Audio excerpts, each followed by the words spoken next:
Hello, I'm Dr. Graham Teague. This is a brief video to demonstrate two very simple techniques that you can use now to see if you have spinal imbalances.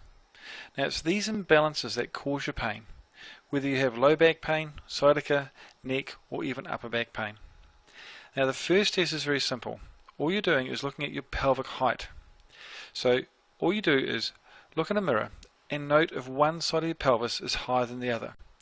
Now, there are two landmarks that you can use. The first is what's called the ASIS, which are the bumps on the front of your pelvis, or alternately, you can just place your hands on top of your hips.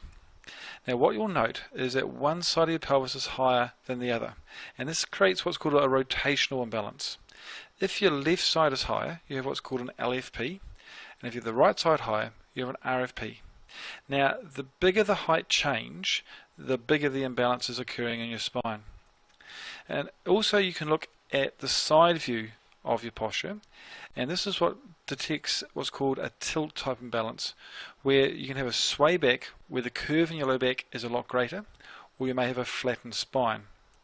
Now it's the pelvis which is the foundation of your spine, and it's the imbalances that are centered around here that can create pain throughout your spine, causing both muscle as well as joint tension. Now, a second test that you can use, which also confirms these imbalances, is what's called a straight leg raise. So simply lie on your back with your knees bent and then straighten one leg and raise it as high as you can until you can feel a pulling in the back of your leg or in your lower back. And then just repeat this for the other side. Now, there are two things that you will note. First that you may find is you can lift one leg higher than the other side. Now, if this is the case, then again it confirms that you have a rotational imbalance. Secondly, people should be able to lift their leg up to almost 90 degrees. Now, if you find that you can't lift your leg up to 90 degrees, and if both your legs are similar, then you may have those tilt type imbalances.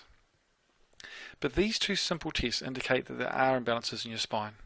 Now, the greater the change, the more the imbalance. If there's minimal change, then it means that your pain is very simple and very quick to remove.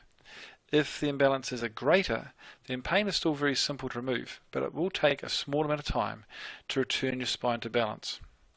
But these two tests can be used to detect your imbalances now, but you also can use them to monitor your imbalances.